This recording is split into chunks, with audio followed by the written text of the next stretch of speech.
صرف یہ نہیں کہتے رہنا کہ گلاب کی پنکھڑی ایسی ہے، ماڈل ایسا ہے، نمونہ ایسا ہے، پتی ایسی ہے، پھول ایسا ہے، صرف یہ کہہ کے مت رہنا، بلکہ یہ ماڈل یہ ہے کہ ان کی پیروی کرنا، جو یہ کہتے ہیں ان کی بات ماننا، تعریف بھی کرنا، توصیف بھی کرنا، مگر یہ ایک حصہ ہے، ایک زبردست حصہ ہے ان کی پیروی کرنا، ان کے بتائے ہوئے راستے پہ چلنا، ان کی باتوں کو ماننا۔ تو حضور نے کو اللہ نے کیا کہا، موتا بنا کے بھیجا، جن کی اطاعت کی جائے، وہ متا ہے ان کی، جن کی پیروی کی جائے۔ سرکار دو جہاں کے تعلق سے درجنوں آیتوں میں ہے، پیروی کرو ان کی۔ وَمَن يُطِعِ الرَّسُولَ فَقَدْ أَطَاعَ اللَّهَ، جس نے اللہ کے رسول کی اطاعت کی اس نے اللہ کی اطاعت کی۔ کیا مطلب؟ جس نے اللہ کے رسول کی مانا اس نے اللہ کی مانا، اللہ کی رسول پاک کی ماننا کا مطلب اللہ کی بات ماننا، تو اللہ کے رسول کی بات ماننے کا مطلب یہی ہے۔ حضور کیا کہتے ہیں؟ آقا فرماتے ہیں سِل من قطع، جو تجھ سے جڑے کٹنا چاہے تم اس سے جڑنے کی کوشش کرو۔ تو آقا فرماتے، آقا ہمارا یہ ماڈل ہے، جو جب لگے دل میں کہ میں شیخ الحدیث ہوں، یہ مرشد ہی ہے، لگے کہ میں امیر ہوں، یہ غریب ہے، لگے کہ میں شوہر ہوں، یہ بیوی ہے، میں بڑا ہوں، یہ چھوٹا ہے، کیسے سلام کرو؟ نفس کی مانیں گے تو پھر آپ مغرور ہو جائیں گے۔ لیکن جہاں مصطفیٰ کو سامنے لے آئے کہ میرے پیغمبر اعظم اپنی بیوی کو سلام کرتے تھے، سرکار اپنے چھوٹوں کو سلام کرتے تھے، سرکار سلام میں صدق پہل کرتے تھے کہ دوسروں کو موقع نہیں ملتا تھا کہ وہ سلام کرے۔ تو نفس کی مانیں گے تو دوریاں بڑھیں گی، مصطفیٰ کی مانیں گے تو غرور چھٹے گا، خاکساری بڑھ جائے گی، محبتیں بڑھ جائیں گی، دوریاں گھٹ جائیں گی۔ اس لیے ہمیشہ مصطفیٰ کو سامنے رکھا ہے۔ شادی بیاہ، عقیقہ ختنہ، تیجا 40واں، سب ہر کام میں نبی محترم سامنے رہے، نفس نہیں رہے، شیطان نہیں رہے، دنیا نہیں رہے، رشتے دار نہیں رہے، فلمی کلچر نہیں رہے، کرکٹ کا کلچر نہیں رہے، ہندوانہ رسم و رواج نہیں رہے۔ وہ اپنے بیٹے کا برتھ ڈے منایا ہے تو ہم بھی منائیں گے، نہیں، سماج کو نہیں دیکھنا ہے، منہ نہیں دیکھنا ہے۔ وہ اپنے بچے کے برتھ ڈے پارٹی میں پکاری منایا ہے تو ہم بھی پکوان کو بولا کہ پکاری کروائیں گے۔ وہ اپنے بچے کی پیدائش میں کسی میراثی، کسی کمایا، کسی ہجڑی کی ڈانس کروایا ہے تو ہم بھی کروائیں گے۔ سماج کو دیکھیں گے رسوا ہو جائیں گے، سماج کو دیکھیں گے سلیم ہو جائیں گے، کلچر کو دیکھیں گے رسوا ہو جائیں گے۔ مصطفیٰ پہ نظر رہے اور اپنا سارا کام حضور کے فرمان کی روشنی میں ہو، جنت تو وہاں ملے گی، یہاں راحت قلب ملے گی، اطمینان قلب ملے گا، یہاں محبتیں ملیں گی، عداوتیں گھٹیں گی، یہاں فرحت بھری زندگی ملے گی۔ اگر اللہ نے چاہا مصطفیٰ کی غلامی کی وجہ سے حکومت ملے گی، سلطنت ملے گی، راحت ملے گی، وہ نہیں کامیاب ہوگا وہ کسی بندر کے سامنے سر جھکاتا ہو، وہ کبھی کامیاب نہ ہوگا جو سکندر کو خدا کہتا ہو، وہ کبھی کامیاب نہ ہوگا جو کبھی ٹیچر کو خدا کہتا ہو، وہ کبھی کامیاب نہ ہوگا جو کسی سانپ کو خدا کہتا ہو۔ اس میں ایک قوم مسلم جو کوئی بھی آزمائشیں ہے دنیا میں، یہ ہماری بد عملی کی سزا ہے۔ آج میری مسجدیں ویران ہے، میری خانقاہ ویران ہے، میرے جلسے ویران ہے، میرے مدرسے ویران ہے، یہ ساری جگہیں آباد کرنے کی تھی، ہم نے اس کو ویران کر دیا۔ شراب کی فیکٹری ویران کرنی تھی، ہم نے اس کو آباد کر دیا۔ فلم کا حال ویران کرنے کا تھا، ہم نے پیسہ دے کے 3 گھنٹہ اپنا ٹائم دے کر ہم نے اپنی آنکھوں کو سینا کے لذت سے شادمان کیا ہے، ہم نے سنیما ہال آباد کیا، شراب کی فیکٹری ہم نے آباد کی، ناکانے کی محفلیں ہم نے آباد کی۔ تو آپ کیا چاہتے ہیں؟ یہ شیطان کی طرح اپنی حکومت ہند مل جائے، حکومت امریکہ مل جائے، حکومت چائنا مل جائے، حکومت جاپان مل جائے، یعنی ہم جیے شیطان کی طرح اور جو دعا کرے رحمان قبول کر لے۔ ایسا نہیں ہوتا ہے کہ جائے پورب اور کعبہ پہنچ جائے۔ یہاں قانون وہی ہے کہ تو مصطفیٰ کی غلامی کر، پھر بادشاہت تیرا انتظار کر رہی ہے، سلطنت تیرا انتظار کر رہی ہے، حکومت تیرا انتظار کر رہی ہے۔ اس کو جیو مصطفیٰ کے غلام کی طرح، تمہیں اللہ امامت دے گا، اللہ تمہیں خلافت دے گا، اللہ تمہیں جنت وہاں دے گا، دنیا کی قیادت کرنے کا موقع عطا فرمائے گا۔ شیطان کی طرح جی کے دعا کی قبولیت کی تمنا کرنا یہ ابس ہے، اور جیو اور یہ صالحین کی طرح جیو، گنہگاروں گناہوں سے بچ کر نیکوں کی طرح ہاتھ نہیں بھی اٹھائے گا تو پھر تمہاری مدد کو آسمان سے فرشتے آئیں گے، تمہیں ذلت مشکل سے بچانے کے لیے نیک لوگوں کی روحیں آئیں گی۔ ڈاکٹر اقبال کی زبانی خودی کو کر بلند اتنا کہ ہر تقدیر سے پہلے خدا بندے سے خود پوچھے بتا تیری رضا کیا ہے، بتاؤ تیری کیا خوش ہوتی ہے، تو کیا چاہتا ہے۔ تقدیر میں جو لکھا ہے تو لکھا ہے، تقدیر کو لکھنے والا اللہ ہے، تقدیر کو مٹانے والا بھی اللہ ہے، لیکن اپنے آپ کو جتنا بلند کر لے، اس قدر مصطفیٰ کی غلامی میں اپنے آپ کو ڈھال لے غلامی کے ساجد ہے، ادھر دل میں خیال آئے ادھر دل خواہش پوری ہو جائے، ادھر ہاتھ بھی نہ اٹھتے پائے، جو تو چاہتا ہے اللہ وہ ساری نعمتیں تجھ کو عطا فرما دے۔ اور نہ مت پوچھیں کہ اللہ کہاں ہے، بلکہ غریبان میں جھانک کے دیکھیں کہ آپ کہاں ہیں، آپ کہاں ہیں، آپ کہاں کھڑے ہیں، آپ کے گھر کا ماحول کہاں کھڑا ہے، آپ کا کلچر کہاں کھڑا ہے۔ حضور کا تو اللہ نے اتنا بلند مرتبہ عطا فرمایا ہے کہ یورپ کا ایک دانشور کیا کہتا ہے، if a man like him were to assume the dictatorship of the modern world, he must succeed in solving its problems۔ Doctor فنان شاہ ایک کرسچن ہے، ہندوستان کا 1 لاکھ پڑھا لکھا آدمی جن کے پاسل کے برابر نہیں ہے، اتنا بڑا دانشور نے آج سے 50 سال پہلے کیا کہا۔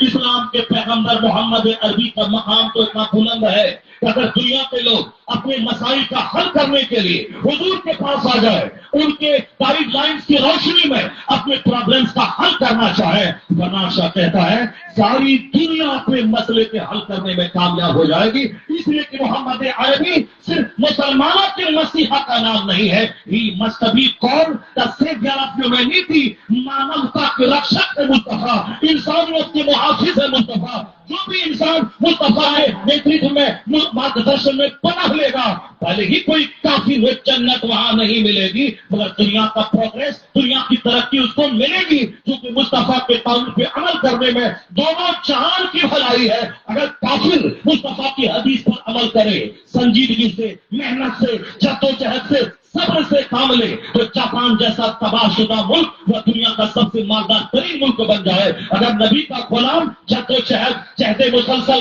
اس شکل سے کام لے تو جنت تو وہاں ملے گی، ترقی یہاں ملے گی، مالی مدد یہاں ملے گی، کیونکہ جو دنیا کی ترقی کے تقاضوں کو فلفل کرے گا وہ بھکاری نہیں بنے گا، وہ محتاج نہیں رہے گا، جو ہاتھ دھرے بیٹھے گا، منتظر رہے گا آسمان سے خزانہ اتر جائے، زمین سے کوئی خزانے کی آندھی نکل جائے، نہ کبھی آندھی نکلنے والی ہے نہ خزانہ اترنے والا ہے، یہ ساری زندگی بھکاری بن کے رہے گا، ایک ایک پیسے کو ترستا رہے گا۔ دنیا کی خوشحالی کے لیے بھی مصطفیٰ کے پیغام عمل کو اپنانا ہوگا۔ سرکار دو جہاں میں جو چہتے مسلسل کا میسج دیا ہے، بیکاری سے بچنے کا، محنت کرنے کا، لگن شیلتا کا، جدوجہد کا، پنکچوئلٹی کا، آنیسٹی کا، ایمانداری کا، اگر قوم مسلم اس پر عمل کرے تو جاپان پیچھے رہے گا، مصطفیٰ کا غلام سب سے آگے ہو جائے گا۔ مسلمان اگر اس پر عمل کرے تو جنت بھی ملے گی، دنیا کی خوشحالی بھی ملے گی۔ لیکن اگر کوئی مسلمان مکہ کا بیج کھیت پر ڈالے ہی نہیں اور تمنا کرے کہ صاحب مکئی کی فصل اپج کے میرے گھر میں آ جائے، ایسا نہیں ہوتا ہے۔ سمندر کی سطح پہ مکان نہیں بنتا ہے، ہواؤں میں محل تعمیر نہیں ہوتا ہے، صرف تمنا کرنے سے اور مزارات کے بیٹھ کر مرادیں مانگنے سے مسئلے کا حل نہیں ہوتا۔ مسئلے کا حل جدوجہد سے، مسئلے کا حل اسٹرگل سے، مسئلے کا حل محنت سے، مسئلے کا حل سنجیدگی سے، مسئلے کا حل علم سے، مسئلے کا حل علم پر عمل سے، مسئلے کا حل اس پر ہے احساس کمتری میں شکار ہونے کا نہیں، بلکہ مصیبتوں کی کیچڑ میں لت ہونے کے بعد وہاں سے امید کی کرن لے کے اٹھنے کا ہے۔ جاپان میں ایک شخص انگریز گیا، وہاں 10 سال تک جاپانی زبان سیکھنے کے بعد انہوں نے وہاں کی قوم سے تجربات حاصل کیے، ایک کتاب لکھی تھی اسٹوری آف جاپان، جاپان کی کہانی۔ اس میں ایک پیراگراف اس میں لکھا ہے، جس نے ہوائی جہاز دیا ہے، جس نے مائکروفون دیا ہے، جس نے کمپیوٹر دیا ہے، جس نے ٹرین دیا ہے، یعنی یہ سارے سامان 7 سمندر پار کی یہود اور نصارہ ان کی زمین سے ساری چیزیں آئی ہیں۔ ہوائی جہاز دینے والی زمین سے اٹھنے والا ایک شخص جاپان جا کے جاپانی قوم کا مشاہدہ کر رہا ہے، پھر ایک کتاب لکھتا تھا اسٹوری آف جاپان، اس میں لکھتا ہے یہ جاپانی قوم کو اسپرٹ کہاں سے ملی ترقی کرنے کی۔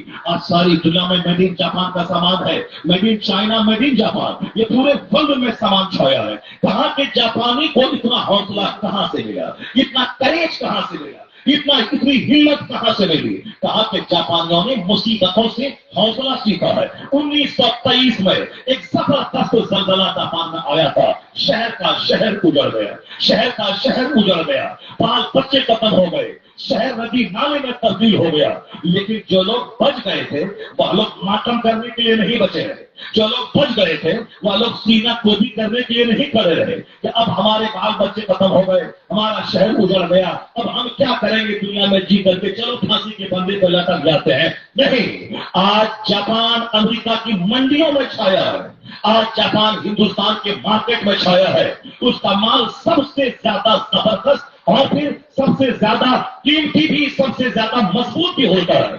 میڈ ان جاپان، چاہے سونی کمپنی ہو یا کیا کمپنی کی کاریں ہو، بہت ساری کمپنیاں ایسی ہیں جو جاپان سے لگے ہوئے کوریا، جاپان سے سٹے ہوئے چائنا سے وہ سارا سامان بن، جاپان جو تباہ شدہ ملک۔ کیا کہا؟ 1923 میں خطرناک زلزلہ آیا، کروڑوں لوگ موت کے منہ میں چلے گئے، آبادیاں زمین میں دھس گئی، لیکن جو لوگ بچ گئے وہ لوگ سوگوار بن کے نہیں بچے، بال نہیں نوچنے لگے، سینہ نہیں پھاڑنے لگے، جو گئے تو گئے، جو بچ گئے کہا مجھے اس مصیبت کی گھڑی میں عورتوں کی طرح بال نہیں نوچنا ہے، صبر سے کام لینا ہے، حوصلے سے کام لینا ہے۔ وہ لوگ صبر کے ساتھ رہے، حوصلہ کا دامن ہاتھ سے نہیں چھوڑا، جدوجہد شروع کیا۔ میرا ہر بچہ پڑھے گا، میرا ہر بچہ فیکٹری کا بنائے گا، میرا ہر بچہ نیا پروڈکشن بنائے گا، ساری دنیا میں پیداوار کو پھیلائے گا۔ کہا جاپانیوں کی اسی صبر نے، اسی حوصلے نے، اسی جدوجہد نے اور پیچھے پلٹ کے نہیں دیتا، ان مصیبتوں سے اسپرٹ لیا، آج وہی تباہ شدہ جاپان پوری دنیا کا سب سے مالدار ترین ملک بن گیا۔ انہوں نے کہا کہ دوسرا واقعہ جاپان میں 1945 ہوا، جب ہیروشیما پہ ایٹم بم گرا تھا، امریکہ میں پہلی بار ایٹم بم گرایا تھا ہیروشیما پہ، دوسرے ہی دن ناگاساکی پہ یورینیم بم گرایا تھا، دونوں شہر اجڑ گئے، لاشوں کے ڈھیر پہ دونوں شہر تبدیل ہو گیا۔ وہ کون شہر؟ جو شہر ٹوکیو، جاپان کا شہر، جاپان کی راجدھانی، وہ جاپان کا شہر ملبے میں تبدیل ہو گیا، جاپان کا شہر لاشوں کے ڈھیر میں بدل گیا۔ ہیروشیما اور ناگاساکی یہ دونوں شہر تباہ و برباد ہو گئے۔ آج 70-80 سال کے بعد بھی جو لوگ بچے ہیں اس خطرناک زہریلے اثرات سے وہ لولے لنگڑے اپاہج بچے پیدا ہو رہے ہیں، مگر جاپانی سر کے بال نوچنے میں نہیں گزار دیا۔ بچے مر گئے تو اب میں جی کے کیا کروں، میرے ماں باپ مر گئے تو اب میں جی کے کیا کروں، میرا شہر اجڑ گیا تو اب میں جی کے کیا کروں، نہیں، جاپانیوں نے سرنڈر کیا۔ اب میں امریکہ سے جنگ نہیں کروں گا، اب میں جنگ نہیں کروں گا، میں ہار گیا، میں ہار گیا۔ اب انہوں نے ساری انرجی، ساری طاقت انہوں نے پڑھنے میں، لکھنے میں، سامان بنانے میں، فیکٹری میں لگا دی۔ آج دنیا کا سب سے خوبصورت شہر، سوری سڑکیں، فلک پوش عمارتیں، زبردست فیکٹریاں، مضبوط سامان کا پروڈکشن، سب میں اول نمبر پہ جاپان ہے۔ اب دنیا کے لوگ وہاں سے سبق لیتے ہیں کہ مصیبتوں میں حوصلہ کھونا نہیں چاہیے، مصیبتوں میں نربس ہونا نہیں چاہیے۔ جاپانی کون سے لوگ سیکھ لے؟ ایک ہندوستانی مسلمان، اگر آج مسجدیں ٹوٹ گئی تو کیا ہوا، مدرسے اجڑ گئے تو کیا ہوا، اگر تمہارے اختیارات چھینے جا رہے تو کیا ہوا، تم صبر سے کام لینا۔ تمہارے پیغمبر نے کہا ہے کہ صبر تمہارا ہتھیار ہے، علم تمہارا زیور ہے، علم تمہارا ہتھیار ہے۔ اللہ صبر کرنے والوں کے ساتھ ہے۔ اللہ نے کیا کہا؟ لا تحزن ان اللہ معنا، غم مت کرے اللہ تمہارے ساتھ ہے۔ حضور نے کہا تھا، حضور کی یہ بولی ہے، جب آپ نکلے مکہ المکرمہ سے ہجرت کی رات میں اور غار ثور میں گئے، 3 دن قیام کیا، جب مکہ کے لوگوں نے پیچھا کیا، اس قدر قریب پہنچ گئے غار کے، صدیق اکبر کہنے لگے حضور اب کیا ہوگا؟ یہ لوگ تو اتنا قریب پہنچ گئے ہیں کہ نگاہ صرف نیچی کریں تو ہم لوگوں کو دیکھ لیں گے، یعنی اس قدر بلندی پہ پہنچ گئے، ہم غار میں ہیں، وہ صرف آنکھ نیچی کریں تو ہم لوگوں کو دیکھ لیں گے۔ اب کیا کرے؟ صدیق اکبر گھبرا گئے۔ مصطفیٰ نے کہا لا تحزن ان اللہ معنا، غم مت کرو اللہ ہمارے ساتھ ہے، غم مت کرو اللہ ہمارے ساتھ ہے۔ پھر کیا ہوا؟ جب اللہ پر مضبوط اعتماد تھا تو اللہ نے کبوتر کے ذریعے، کبوتر کے ذریعے، اللہ نے جالی کے ذریعے ان کافروں کے دل میں بات ڈال دی۔ یہاں کوئی گیا ہوتا یا مکڑی کی جالی نہ ہوتی، کبوتر کا انڈا نہ ہوتا، وہ لوگ واپس ہو گئے۔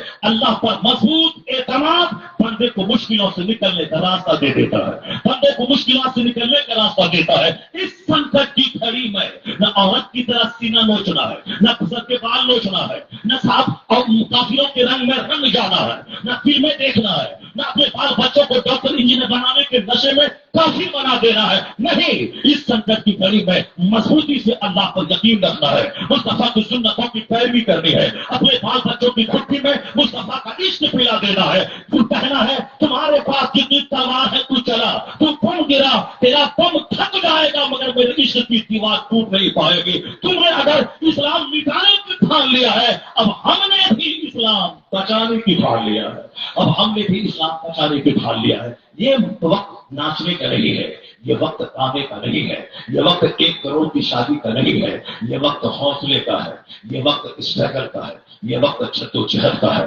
یہ وقت مصطفیٰ کی سنتوں کی پیروی کا ہے، یہ وقت مسجدوں پہ آواز کرنے کا ہے، یہ وقت اذان کی آواز سننے کے بعد سونے کا نہیں ہے، یہ وقت جاگنے کا ہے۔ مصیبتیں توڑنے نہیں آتی ہیں، مصیبتیں جگانے آتی ہیں، مصیبتیں حوصلہ دینے آتی ہیں۔ تو موجودہ مصیبت کو انفیریٹی کمپلیکس کا شکار مت ہو جائے، موجودہ مصیبت کو جاگنے کا ایک ذریعہ۔